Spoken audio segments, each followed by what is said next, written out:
I kicked my adopted son out after he chose his bio dad. Now he's begging me to come back only because he wants this. All right, so I, 39M, married my wife Linda, 39F, about 16 years ago. It feels like a whole lifetime has gone by since then. Anyway, when we got married, she already had a little boy, Mason, who was just 2 years old at the time. His biological dad was out of the picture. Like, no clue who he was, according to her. I didn't care about that, though. To me, Mason was my son from the moment we got together. I went all in with the father role, and after we got married, I officially adopted him. From that point on, I treated him like my own flesh and blood. He became the star in my world, if I'm being honest. I don't know how to explain it, but when you take on the role of being a dad, especially when you're adopting, you're not just taking on the good stuff, right? You're committing to all of it. The bad days, the tantrums, the sleepless nights, the school runs, everything. I was there for all of it. I wasn't just some guy who married his mom, I was his father. I made sure he knew that too. I always told him that while I wasn't his bio dad, I loved him just the same. We had a good relationship, and everything seemed solid, at least for a long time. Things started to change around the time Mason turned 15. It was subtle at first. He just seemed distant. You know how teenagers are, right? I figured it was one of those moody phases. Teenagers get cold, they push you away, and they act like you're just the most annoying person in the world for trying to talk to them. So I didn't think too much of it at first. It was nothing super dramatic. Just him not wanting to hang out as much, staying in his room all day, and getting into random arguments over the dumbest things. But that coldness grew. And honestly, it hurt. This kid who I'd raised for his whole life started to feel like a stranger to me. I thought maybe it was something I'd done. Maybe I was being too strict or something. I remember trying to talk to him a few times, like, "Hey, what's going on? You seem off lately." But I got the typical teenage response. "Nothing, I'm fine." So I backed off, thinking maybe he needed space. But it got worse. There was this one time I tried to plan a family day, just me and him, like old times, you know? We used to go fishing together when he was younger, and I figured that might bring us closer again. So I asked him, "Hey, want to go fishing this weekend?" He just looked at me and said, "Nah, I've got plans." That's when I realized something was seriously wrong. I asked him what his plans were, and he just shrugged me off, saying it didn't matter. He never used to talk to me like that. I didn't push him too hard, but my gut was telling me something was up. Then, one day I found out the truth, and man, did it hit me like a ton of bricks. Turns out my wife Linda had told Mason who his real dad was. Not only that, but she'd also let him meet the guy. All of this happened behind my back. I had no clue this was even a thing. It was like the rug had been ripped out from under me. I couldn't believe it. I don't know what was worse. The fact that Linda told him without even talking to me about it, or that Mason had been meeting this guy and keeping it a secret from me. I felt completely betrayed. I mean, I get it. He has a right to know who his biological father is, but the way they went about it, it felt like a knife in the back. I confronted Linda about it, obviously. I wasn't going to sit there and pretend like everything was fine. I asked her why she didn't tell me, why she went behind my back like that. Her response? She thought it would be easier if Mason found out from her. I was furious. Easier for who? I remember asking her, because it sure as hell wasn't easier for me. From that moment, things between Linda and me were never the same. The trust was gone. I tried to hold it together for Mason's sake, but how do you look at your wife the same way after she pulls something like that? The woman I'd been with for years had just blindsided me. And Mason? He started seeing more and more of his bio dad. The more time he spent with him, the less he wanted to do with me. It was like I didn't even exist anymore. He would come home late from school, or not come home at all sometimes. He'd barely talk to me, and when he did, it was short, like he didn't have time for me. I even suggested therapy for the three of us, thinking maybe we could work through this mess, but Mason shot it down immediately. "I don't need therapy," he said. "I'm fine." He wasn't fine though, and neither was I. Every day felt like another reminder that the family I thought I had was slipping away from me, piece by piece. I started noticing more signs that Mason was pulling away. He'd talk about his bio dad here and there, small comments like, "Oh, Dad says this," or "Dad took me to do that." It stung every time. He never called me Dad anymore, just Mike. Like I was some guy who happened to live in the same house. It was like he'd already decided that I wasn't his father anymore. And I guess in a way, I wasn't. Not in his eyes. I was really trying to hold on to the relationship, but it felt like I was the only one putting in any effort. Every time I reached out, it felt like he was pushing me further away. And honestly, I was starting to lose hope. It's hard to keep trying when you're the only one fighting for it. That's when I started realizing that maybe, just maybe, the damage was already done. I didn't want to admit it, but deep down, I knew this wasn't something we could easily fix. I had given everything to this kid, my time, my energy, my love, and it felt like he was throwing it all away. I didn't know how much more I could take, but I wasn't ready to give up. Not yet. After I found out that Linda had gone behind my back and told Mason about his biological father without saying a word to me, things between us started falling apart quickly. I couldn't look at her the same way after that. The trust was just gone. Every conversation felt like we were walking on thin ice, and honestly, I didn't know how to fix it. I was angry, hurt, and confused about why she thought keeping something like that from me was the right call. I tried talking to her, asking why she didn't tell me about the bio dad sooner, why she kept meeting him behind my back, but every answer she gave just made it worse. She kept saying things like, "I thought it was the right time," or "I didn't want to upset you." But all I could think was, how could you do this and think it wouldn't blow up in our faces? There's no coming back from that kind of betrayal. It didn't take long for us to start fighting all the time. It wasn't even about Mason anymore, it was everything. Little things that wouldn't have bothered me before now felt like huge deals, and we both knew this wasn't going to work. I didn't want to live in a house full of lies, and she didn't seem interested in trying to rebuild the trust that was shattered. We tried to stick it out for a few more months, but deep down, I knew the marriage was over. Eventually, I filed for divorce. It was one of the hardest decisions I've ever made, but at that point, it felt like the only choice. We were living like strangers, and every day just made things worse. The paperwork was messy, and the whole process dragged on longer than I thought it would. We argued about everything. Who got what? Who was responsible for what bills? But the biggest fight was over Mason. I didn't want him to feel like he had to choose between us. But it became clear that Linda wasn't fighting to keep him. She seemed more focused on her relationship with Mason's bio dad than trying to work things out between the three of us. I remember the day we sat down to talk about custody, and Linda just shrugged and said, "He should stay with you. He's already used to living here." At the time, I was relieved. I thought, okay, maybe this is my chance to repair what's left of my relationship with Mason. Linda moved out a few weeks later, and Mason stayed with me in the house. At first, it was awkward. He didn't talk about the divorce much, and I didn't push him. I figured he was going through enough already with everything changing so fast. I tried to keep things as normal as possible, hoping that if I gave him space, we could rebuild the connection we had before everything went sideways. So, fast forward a couple years from when things first started getting weird between me and Mason. By now, I've just gotten used to him being distant, and I tried to make peace with it, you know? Like, maybe this was just the way things were going to be from now on. I didn't like it, but I thought, all right, I'll let him have his space. Maybe he'd come around, right? Well, I was wrong. Anyway, Mason was getting ready to graduate from high school.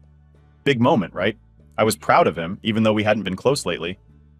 He'd worked hard, and I was excited to celebrate this milestone with him. My family, my parents, siblings, cousins, everyone was excited too. We decided to throw him a big graduation party.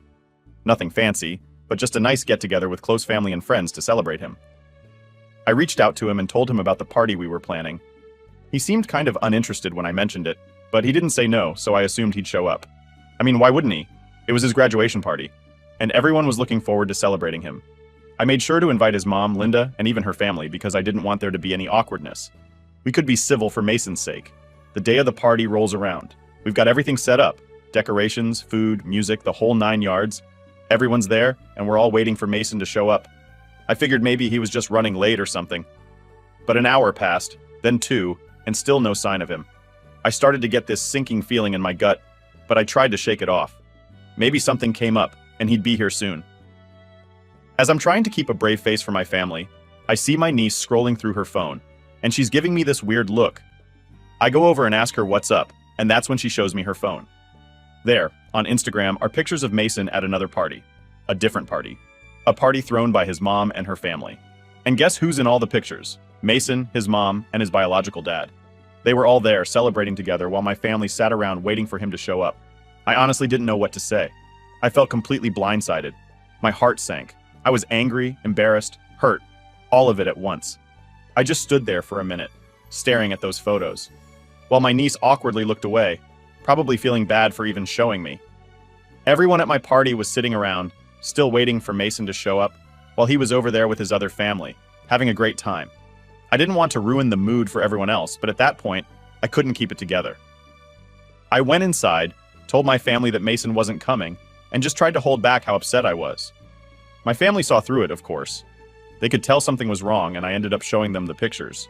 Everyone was in shock, but they tried to comfort me. It's not your fault. He's young. He doesn't realize what he's doing, stuff like that. But honestly, none of it helped. All I could think was, how could he do this to me, after everything? The party went on without him, but it wasn't the same. My family did their best to cheer me up, but the whole time, I was just feeling this huge sense of betrayal. This wasn't just some random get-together, it was his graduation party. The least he could have done was tell me he wasn't coming, right? Instead, he left me and my entire family hanging while he celebrated with his bio dad and Linda. It was like we didn't matter to him anymore. Later that night, when everyone had left, and I was cleaning up the mess, it hit me hard. This was the kid I'd raised for almost his whole life. I was there for him when his bio dad wasn't. I did everything I could for him. And yet he didn't even have the decency to tell me he had other plans. It felt like I'd been replaced, like everything I'd done for him meant nothing now that his bio dad was back in the picture. I didn't sleep much that night. I just kept going over everything in my head, trying to figure out where it all went wrong.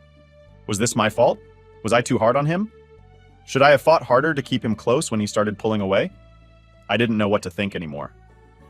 The next day I was still stewing over it, trying to decide if I should talk to him or just let it go. But honestly, I was too hurt to let it slide. I decided I needed to confront him. If I didn't, this was just going to eat me alive. So that morning, when Mason finally got home, I called him into the kitchen. He walked in looking completely normal, like nothing was wrong. That just made me even angrier. I asked him straight up, "Why didn't you come to your graduation party yesterday?" He shrugged, like it was no big deal, and said, "I had other plans." I couldn't believe what I was hearing. Other plans? Your whole family was here waiting for you, and you just didn't show up. You couldn't even call or text? He just shrugged again and mumbled something like, "I didn't think it was that big of a deal." That's when I lost it. I told him exactly how I felt, how hurt I was, how disappointed I was, and how much it stung to see him choose his bio dad and his mom's family over us. I told him that I had always been there for him, and I couldn't understand why he'd treat me like this. I wasn't yelling or anything, but I was definitely angry and I wasn't holding back. Mason didn't say much. He just stood there, looking like he didn't really care. He apologized, but it felt forced, like he was only saying it to get me off his back. He didn't look sorry. He just looked like he wanted the conversation to be over. After that, I didn't know what else to say. I was heartbroken, honestly. The kid I'd raised, the kid I'd loved like my own, was standing in front of me, acting like I didn't matter. I told him I needed some space to think, and walked away. That was the moment I knew something had seriously changed between us, and I wasn't sure it could ever go back to the way it was. So after the whole graduation party mess, things were even worse between Mason and me. It's like the last bit of our relationship that was hanging by a thread had just snapped. He barely spoke to me unless he absolutely had to. And I wasn't exactly going out of my way to talk to him either. We were just existing in the same house, walking on eggshells, avoiding each other as much as possible. And every time I thought about how he ditched his graduation party for his bio dads, it pissed me off all over again. I tried to play it cool for a while, thinking maybe he'd come around. Maybe he'd apologize for real this time, or at least try to explain what the hell was going on with him. But nope, nothing. He just went on with his life like everything was fine, while I was still sitting there stewing over it. I couldn't just let it slide anymore. I was getting more and more frustrated by the day. This wasn't just a little argument. It felt like a full-on betrayal, and I couldn't keep pretending like it didn't hurt. One morning I woke up and decided I'd had enough. I couldn't keep going like this, walking around with this giant knot in my stomach, waiting for him to give a damn. I needed answers, and if he wasn't going to offer them, I'd have to drag them out of him. So I waited until he got home from school. As soon as he walked through the door, I told him we needed to talk. He looked at me like he was annoyed, like I was just bothering him. "Can it wait? I've got stuff to do," he said, barely looking up from his phone. "No," I said, trying to stay calm even though I was already boiling. "We're talking now."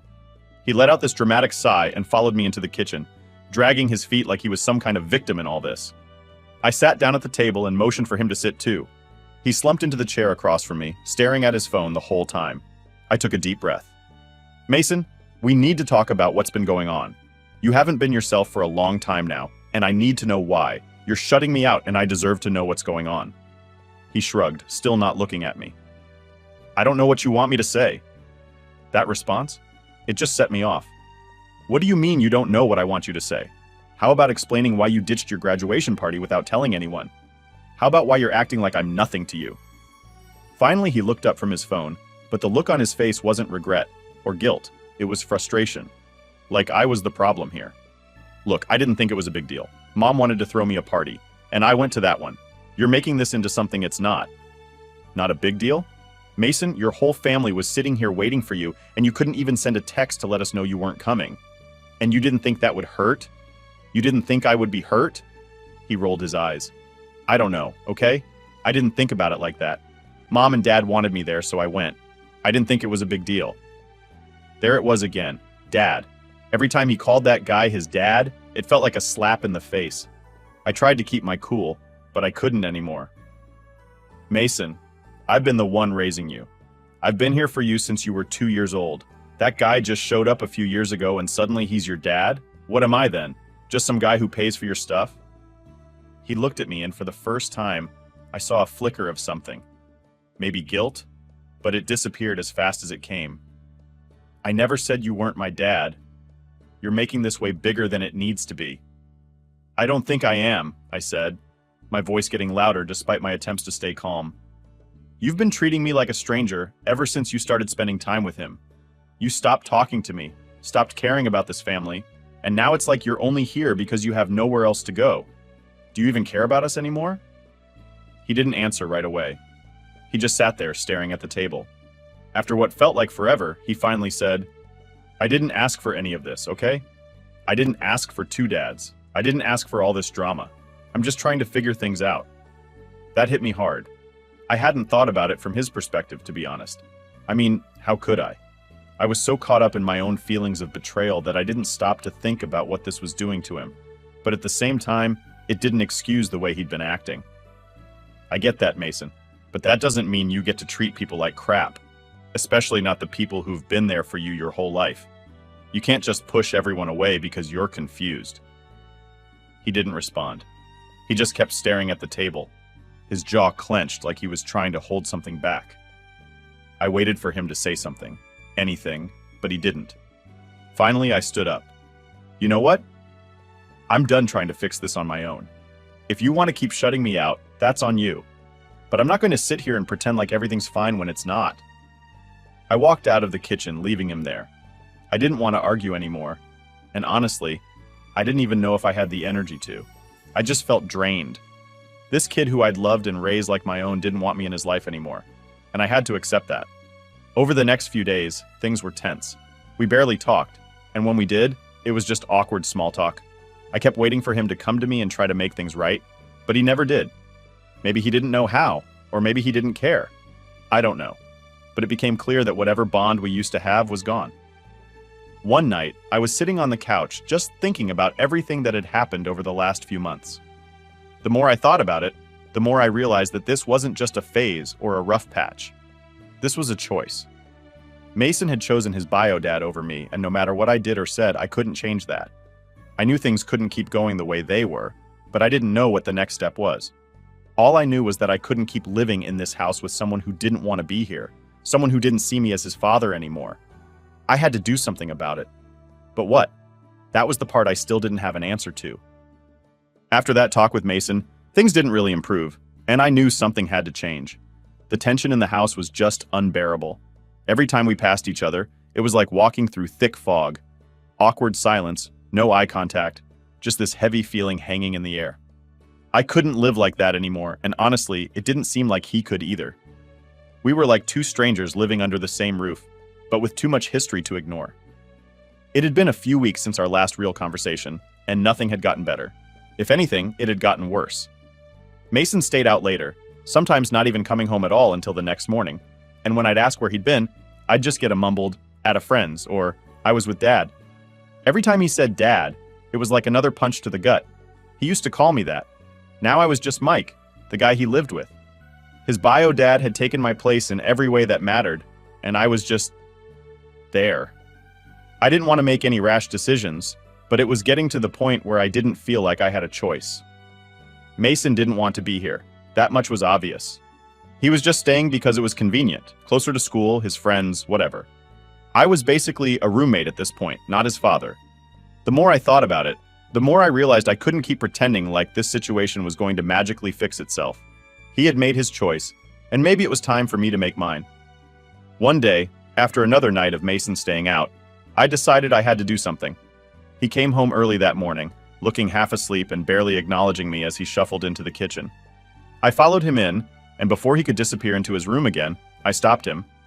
"Mason, we need to talk." He sighed, clearly annoyed. "What now?" I took a deep breath, trying to keep calm. "Look, I can't keep doing this. You're barely here, and when you are, it's like I don't even exist to you. This isn't working for either of us."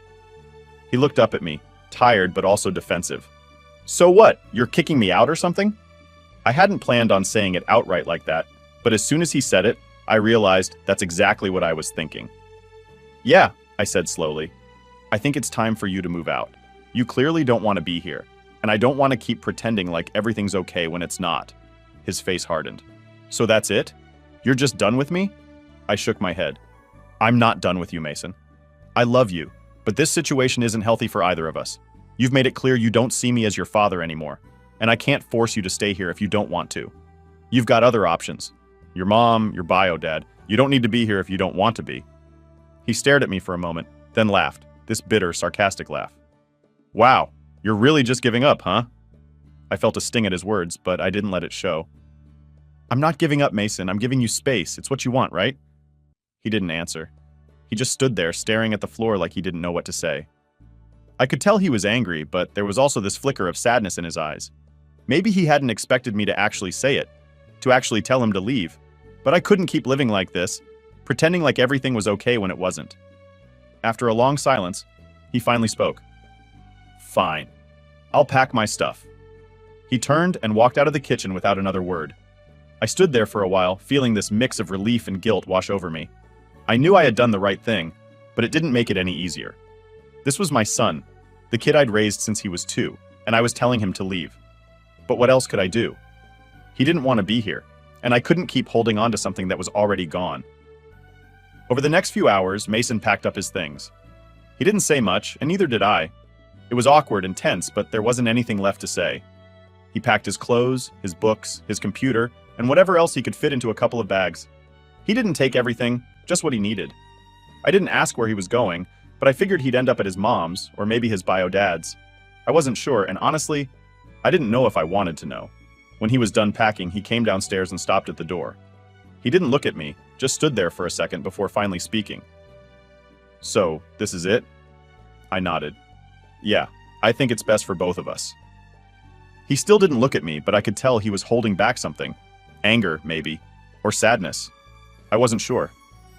"Okay," he said quietly, and with that he opened the door and walked out. And just like that, he was gone. I stood there for a long time after he left, just staring at the door. I kept waiting for some kind of relief to wash over me, like this weight had finally been lifted off my shoulders. But it didn't come. Instead, I felt this emptiness. The house was quiet. Too quiet. Mason wasn't a loud kid, but his presence had always been there, filling the space. Now, without him, the house felt cold and empty. It hit me all at once. This was real. He was gone, and I didn't know if he was ever coming back. The rest of the day was a blur. I kept thinking about all the moments we had when he was little, teaching him how to ride a bike, helping him with his homework, taking him to his first baseball game. I thought about all the times he called me Dad and looked at me like I was his hero. And now, here we were, him gone, me alone, and everything between us broken. That night, I sat down on the couch, feeling completely drained. I'd done what I had to do, but it didn't make it hurt any less. I kept wondering if I could have done something different, if maybe I had pushed him too hard, or if I hadn't done enough. But in the end, I knew the truth. Mason had made his choice. He chose his bio dad, and there was nothing I could do to change that. I had to accept it, no matter how much it hurt. Update.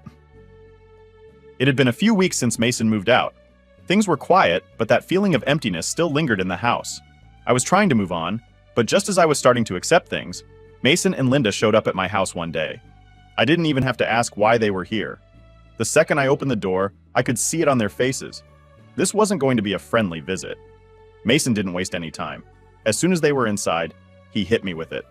"I need the college fund." I should have seen it coming. Even after everything that had happened, Mason still expected me to come through with the money I'd saved for him. It wasn't even the ask that got me. It was the entitlement. Like he just assumed I'd hand it over without a second thought. I sighed, trying to keep my cool. Mason, you lost that money when you walked out of this house. You've made it clear I don't matter to you anymore. Why should I pay for your college? Linda, standing next to him, crossed her arms and jumped in. You promised, Mike. You said you'd take care of his future, and now you're just going to back out because you're mad? This is about his education, not your feelings. That lit a fire under me. No, Linda. This is about respect. Mason hasn't treated me like a father in a long time. He's made his choice, and I'm done pretending like that doesn't hurt. I saved that money because I thought we were a family. But after everything you two have done, he's not getting a dime. Mason scoffed, like he couldn't believe what he was hearing. So what? You're saying your love is conditional? I looked him dead in the eyes. Yeah, it is. Because love goes both ways, Mason. And for the past few years, you've shown me that I don't matter to you unless I'm paying for something. You've been lying to me, hiding things. And now you're here expecting me to just hand over money like none of that matters? You lost more than just a college fund. You lost my trust. The room fell silent for a second. Mason's face hardened. But I could see a flicker of something. Maybe guilt, maybe just anger. Either way, it didn't change what I said. Linda shook her head, clearly frustrated. This is ridiculous, Mike. You're punishing him for no reason. You can't just take away his future because you're hurt. I stood my ground. I'm not punishing him. I'm protecting myself. I've given everything to this family, and now I'm being treated like I don't even exist. If you want to support Mason, you can, but I'm done. That's when Mason snapped. He stormed toward the door, not saying a word, just muttering something under his breath. Linda shot me one last glare before following him out. The door slammed, and just like that, they were gone. I stood there for a long time, staring at the door, wondering if I'd made the right decision. But deep down, I knew I had. They weren't here because they wanted to fix things. They just wanted the money. A few days later, I heard through the grapevine that Linda and Mason's bio-dad were planning to get married. Apparently, they'd been seeing each other for a while, way before Linda and I split up. I wasn't surprised. Everything made sense now. The coldness, the distance, the lies. They'd been keeping their relationship a secret because Linda wasn't financially ready to leave me. So while I thought we had a chance to fix things, they were planning their future behind my back. And Mason? He knew the whole time. He'd been keeping that secret from me, pretending like nothing was going on while they built their new little family. It was like getting hit all over again. First, I lost my wife. Then I lost my son.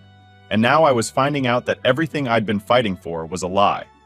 They'd been planning their escape from the start, and I was just the last to know. In the end, I realized something important. Mason didn't want me in his life. He didn't care about the years we spent together, the things I did for him, or the love I gave him. He had chosen his real dad a long time ago, and I was just the guy who was supposed to pay the bills. Well, not anymore.